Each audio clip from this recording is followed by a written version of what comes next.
नमस्ते दोस्तों। कल दिल्ली के अंदर कई हफ्तों से चल रहे एसएससी स्टूडेंट्स का प्रोटेस्ट जो है जंतर मंतर पे हो रहा था। हम देख रहे हैं कि पिछले कई हफ्तों से एसएससी स्टूडेंट्स आवाज़ उठा रहे हैं और कल दिल्ली जो देश की राजधानी है उसमें एक डेजिग्नेटेड जगह है जहां पे आप कोई भी सरकार के खिलाफ जो है प्रदर्शन कर सकते हैं। वो जंतर मंतर डेजिग्नेटेड प्लेस है। उस डेजिग्नेटेड प्लेस जंतर मंतर पे भारत की राजधानी में कुछ छात्र और उनको पढ़ाने वाले टीचर्स एक प्रदर्शन कर रहे थे, शांतिपूर्ण प्रदर्शन कर रहे थे और उसमें केंद्र सरकार के अधीन आने वाली पुलिस ने जो कर्म किया, जो किया है, वो बहुत घटिया कृत्य है। किसी भी प्रजातंत्र के अंदर शर्मसार करने वाली घटना है। उन एसएससी के छात्रों के अंदर छोटी छोटी लड़कियां भी हैं, नौजवान लड़के भी हैं, टीचर्स भी हैं, भीड़ है। ऐसी भीड़ को सुविधाएं देने के बजाय पहले पुलिस ने लाइट काटी, टेंट में अंधेरा कर दिया। कोशिश ये थी कि अंधेरे में बच्चों पे हमला किया जाए ताकि अंधेरे के अंदर वीडियो ना बन पाए कि कौन सा पुलिस वाला किस लड़के या लड़की के ऊपर हमला कर रहा है, किसको कहां से पकड़ रहा है। ये दिल्ली पुलिस ने काम किया और उसके बाद सिविल ड्रेस में, सादे कपड़ों में पुलिस वालों ने छात्रों के साथ बर्बरता की। मारा गया, पीटा गया। बच्चों ने अपने फोन की लाइटें जला ली ताकि पुलिस वाले जो कर रहे हैं उसकी वीडियो रिकॉर्डिंग हो सके। और आज सुबह से सोशल मीडिया पे वो वीडियोस चल रहे हैं। मुझे लगता है कि पूरे हिंदुस्तान में जितने भी माँ बाप अपने बच्चों का स्कूल में एडमिशन कराते हैं, उनको 12 साल स्कूल में पढ़ाते हैं। क्यों पढ़ाते हैं? इसलिए पढ़ाते हैं कि बच्चा अच्छा पढ़ लिख जाए, 12वीं के बाद इसकी नौकरी लग जाए, डॉक्टर बन जाए, इंजीनियर बन जाए, चार्टर्ड अकाउंटेंट बन जाए, अकाउंटेंट बन जाए, या इसकी कहीं पे सरकारी नौकरी लग जाए छोटी मोटी, एसएससी का एग्जाम पास कर ले, कहीं पे छोटा मोटा बाबू बन जाए, कहीं पे छोटा मोटा इंस्पेक्टर बन जाए, क्लर्क बन जाए, स्टेनो बन जाए। यही एक उम्मीद है। देश के अंदर छोटे छोटे दूर दराज के कस्बों के अंदर लोग अपनी पूरी साल की पूंजी लगा देते हैं कि इसकी ट्यूशन करा दें, इसकी कोचिंग करा दें, ये कुछ बन जाए। आज देश के युवा के साथ क्या हो रहा है? पूरी जिंदगी मेहनत करके 12वीं में बच्चा पहुंचता है, 2-2 साल तक 18-18 घंटे बच्चे मेहनत करके नीट की परीक्षा देते हैं और पता चलता है कि नीट की परीक्षा के अंदर ऑर्गेनाइज्ड लेवल पे धांधली हो रही है। एक आध जगह कहीं चीटिंग वीटिंग हो जाए वो एक अलग चीज है। ऑर्गेनाइज्ड,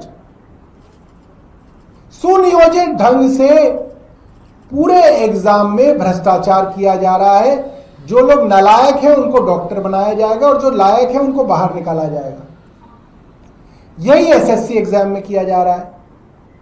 जो आदमी 2-2, 4-4 साल से बच्चे मेहनत कर रहे हैं वो बर्बाद होके घर बैठे हैं और जिन्होंने पैसे देके सांठगांठ कर ली वो लोग बाबू बने घूम रहे हैं, वो लोग अफसर बन रहे हैं। तो आज देश का युवा सड़कों पे अपना हक मांग रहा है और पुलिस और भारतीय जनता पार्टी की केंद्र सरकार उनको डंडों से, लाठियों से पीट रही है। मुझे लगता है बहुत शर्मनाक है और ऐसा कोई वर्ग नहीं जो दिल्ली पुलिस से पिटा नहीं पिछले 10-11 साल में। कोई ऐसा वर्ग नहीं है जो ये बता दे कि हम नहीं पिटे अब तक, सब पिटे हैं। जीएसटी में व्यापारी निकले, उनको लगा हम तो भारतीय जनता पार्टी के लोग हैं, हमें कोई कैसे छू देगा, व्यापारी पिटे। डॉक्टरों से संबंधित कानून लाया जा रहा था, डॉक्टरों ने आंदोलन किया, डॉक्टर पिटे। छात्रों के तो कई आंदोलन हुए, छात्र पिटे। फौजियों ने सोचा कि भाई ये तो बड़ी राष्ट्रीय पार्टी बनती है अपने आप को, ये तो बड़े राष्ट्रभक्त लोग हैं, फौज के बारे में तो सोच ही नहीं सकते। ओआरओपी में 1 रैंक 1 पेंशन की उन्होंने मांग की, फौजी जंतर मंतर पे गए, वो पिटे। वकीलों का पुलिस से झगड़ा हुआ, वकीलों ने हड़ताल की, पुलिस ने वकीलों को पीटा। कुत्ता प्रेमी थे, उनको लगा भाई हम तो अंग्रेजी में बात करते हैं, हम तो बीजेपी के वोटर हैं, अंग्रेजी में बात करने वाले लोग, वो भी पिटे और अच्छे से पिटे। तो कोई नहीं छोड़ा भारतीय जनता पार्टी ने। गरीब तो पिटता ही आ रहा था, अभी भी पिट रहा, वो तो उनकी झुग्गी झोपड़ी तोड़ी जाती है तो झुग्गी भी तोड़ते और पीटते भी हैं, रेहड़ी पटरी भी उठाते हैं, पीटते भी हैं, उनकी तो गिनती नहीं है। मगर आज डॉक्टरों का भी नंबर आ गया। आचार्य भिक्षु अस्पताल के अंदर डॉक्टर साहब थे, उनको लगा बीजेपी के एमएलए हैं, थोड़ी अंग्रेजी में बातचीत हो जाएगी, बीजेपी के एमएलए से पिटे, और पिटने के बाद एफआईआर भी दर्ज नहीं हुई। आप सोचिए, और पत्रकार भी नहीं बचे हैं, पत्रकार के ऊपर भी जब मौका मिला है पुलिस ने पीटा है। वो बात अलग है, आपके साथ आपका चैनल नहीं खड़ा हुआ,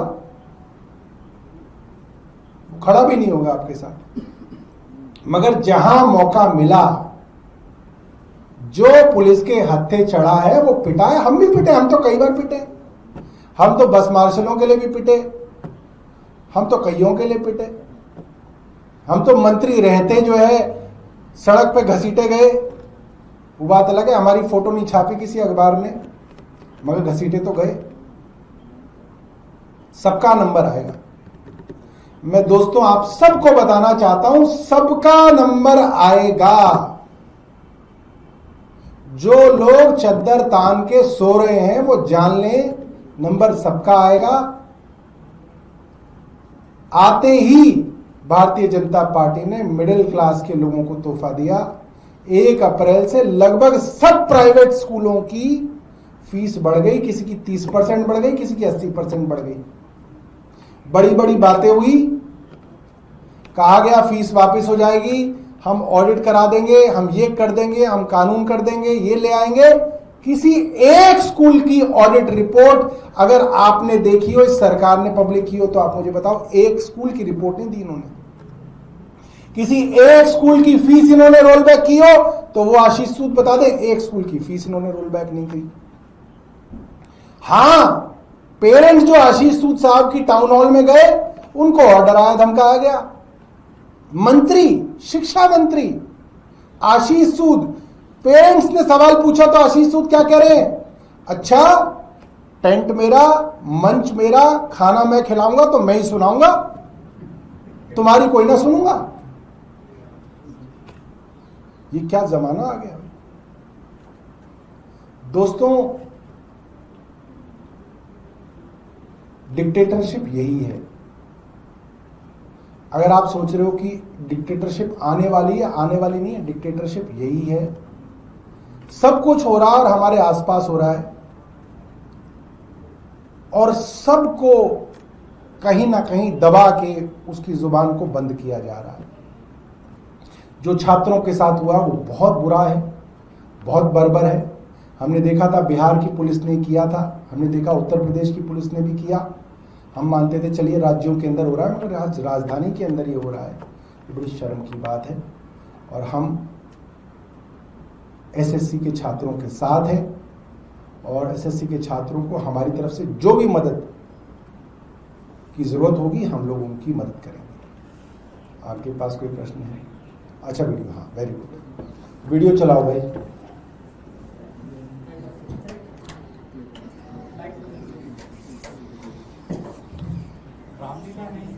रामलीला मैदान में, माफ कीजिएगा, रामलीला मैदान में, बिल्कुल बिल्कुल।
एक और है, दोनों होगी नहीं, एक ही हुई है अभी, दूसरी चलाओ भाई।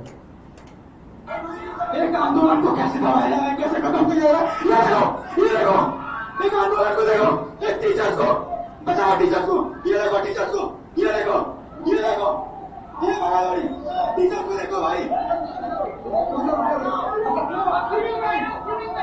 ये सिविल में आया है, और देखो ये सिविल में आया है, ड्रेस तो पहना नहीं है, पुलिस वाला है, और सिविल में आके यहाँ पे उपद्रव कर रहा है, और देखो आदित्य रंजन सर को लेकर चला गया, ये देखो आदित्य रंजन सर को लेकर चला गया, ये बात गलत है भाई, ये बात गलत है, ये देखो पुलिस वाले, ये पुलिस वाले है भाई, ये पुलिस वाले हैं, ये पुलिस।